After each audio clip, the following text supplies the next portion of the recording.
The most powerful structures in the global economy are not the ones people argue about. They are the ones that no longer need defending. They sit quietly beneath public debate, beneath elections, beneath headlines, functioning so consistently that they disappear into normality. By the time anyone asks who controls them, the answer has already stopped mattering. Control has been normalized. For most people, ownership feels intuitive. Companies are public, shares trade openly, markets feel dispersed, competitive, democratic. Millions of investors, thousands of institutions, a system that appears fragmented by design. This perception is not accidental. It is the first layer of the illusion. Visibility is spread wide so that concentration can remain unseen. Over the last half-century, the language of capitalism shifted. Ownership stopped meaning direct control and started meaning exposure. Pension funds, index funds, retirement accounts, passive vehicles designed to feel neutral, boring, almost invisible. Capital was no longer presented as power. It was presented as allocation, a technical process, a background function of modern life. This change solved a political problem. It allowed wealth to consolidate without appearing to do so. When ownership is indirect, accountability dissolves. No single hand appears on the lever. No single institution appears responsible. Influence becomes systemic rather than personal, embedded rather than exercised. That is when power becomes durable. The public learn to watch CEOs, politicians, central bankers. Faces, names, statements. But the real shift was happening elsewhere, inside balance sheets that did not speak. Inside, structures that did not campaign. Inside funds that did not advertise authority because they no longer needed to. They were already everywhere. By the early 2000s, a quiet threshold had been crossed.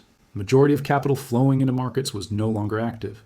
It did not analyze companies. It did not vote with conviction. It tracked. It replicated. It followed rules written far from public view.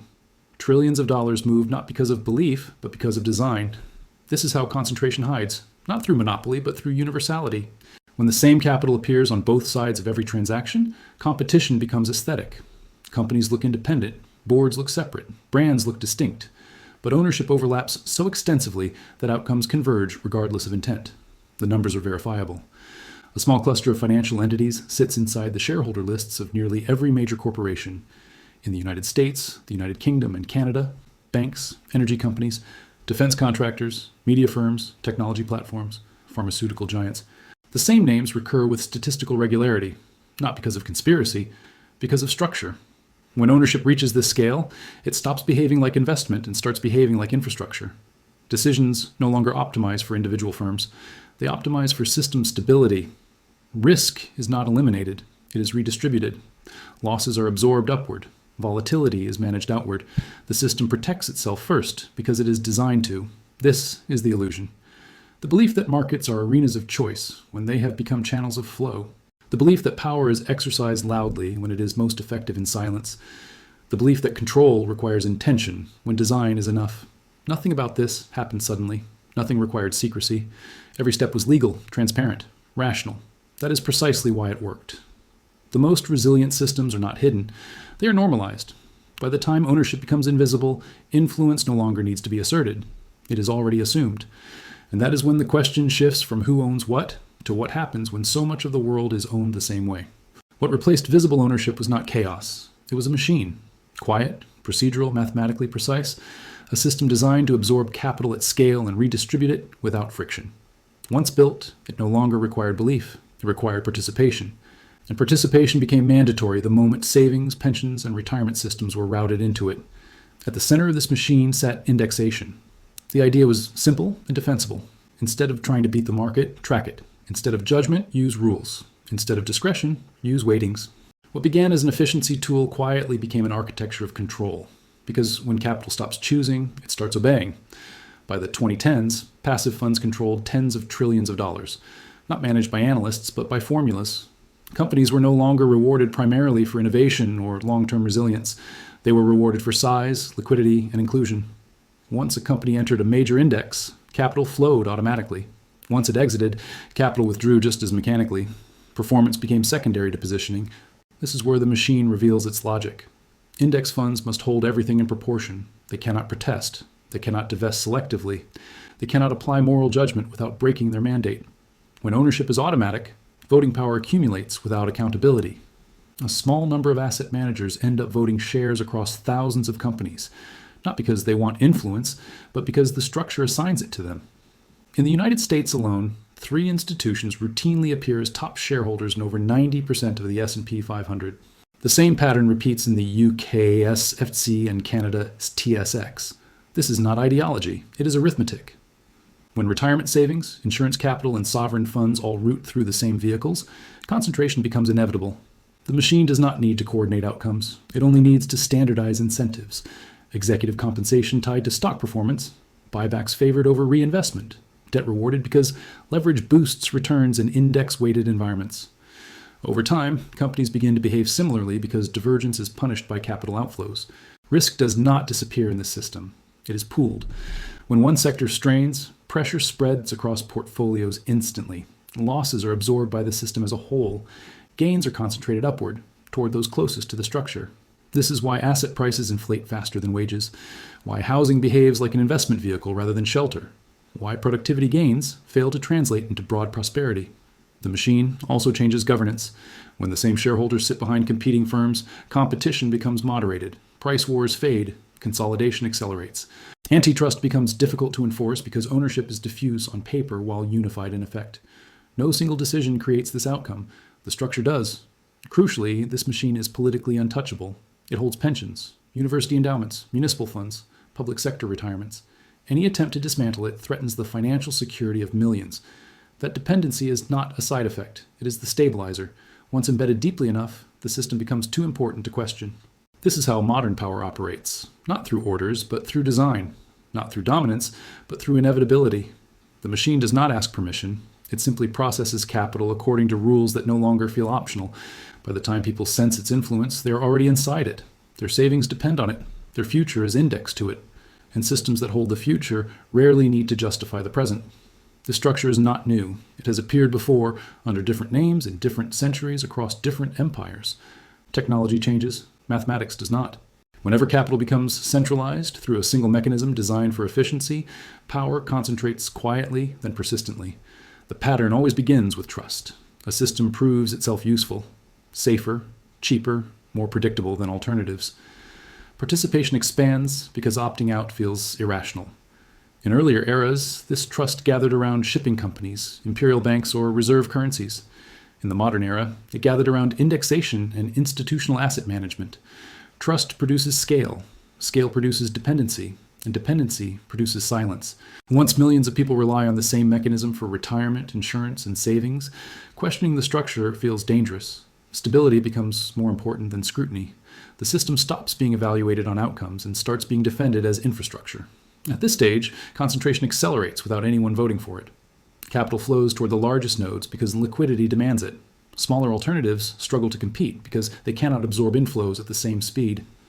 Over time, a handful of entities sit between capital and the real economy, not as owners in the traditional sense, but as gatekeepers of allocation. History shows what follows: overextension. The system absorbs responsibilities it was never designed to carry. It stops merely tracking the economy and begins shaping it.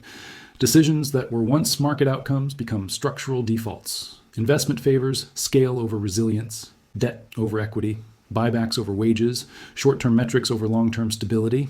This is not malice. It is incentive alignment. When success is measured by market capitalization and index inclusion, behavior converges. Firms that resist are penalized. Firms that comply are rewarded.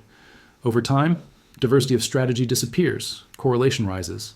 The system becomes efficient but fragile. Every historical example reaches this point.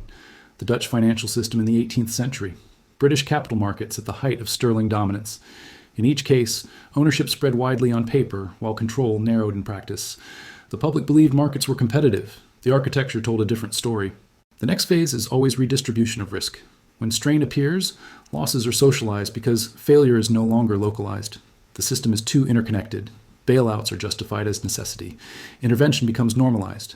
The burden shifts downward, away from institutions closest to the architecture and toward those whose participation is mandatory.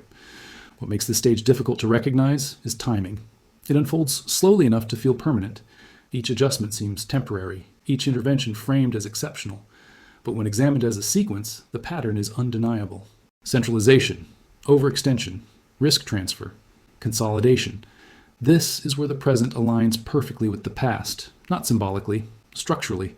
The same forces are at work, governed by the same arithmetic, producing the same distribution of outcomes. The pattern does not announce itself. It repeats quietly, because repetition does not require awareness. It only requires incentives to remain unchanged. The present stage is defined by scale reaching saturation. The machine no longer expands smoothly. It absorbs, consolidates, and redistributes pressure internally.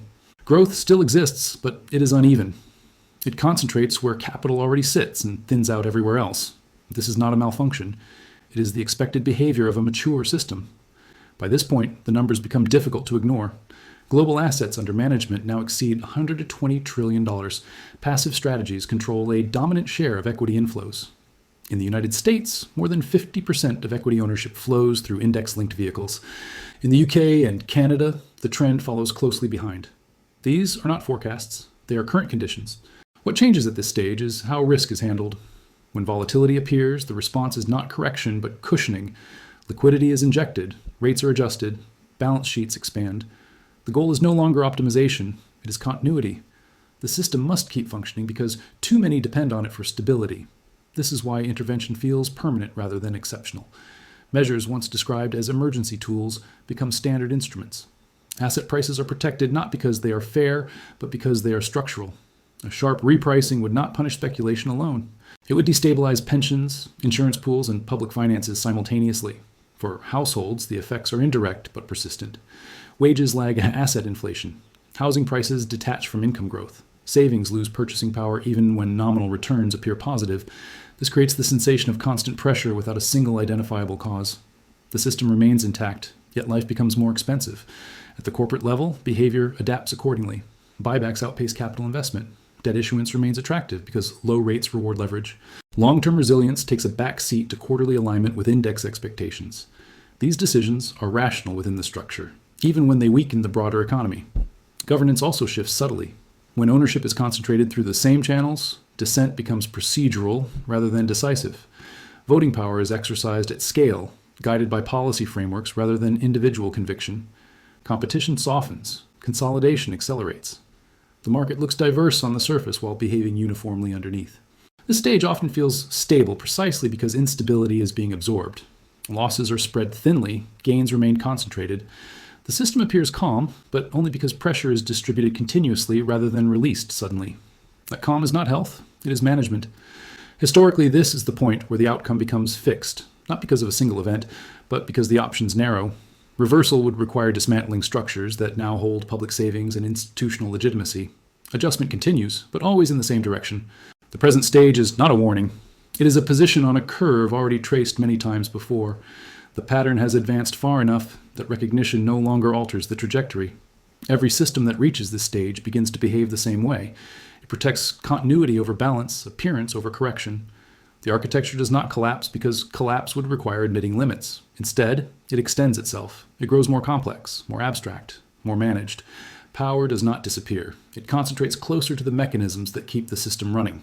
At this point, outcomes replace decisions. Asset ownership becomes more detached from productive contribution. Debt becomes permanent rather than temporary. Monetary expansion shifts from response to requirement. These are not policy errors. They are structural consequences of scale-meeting saturation.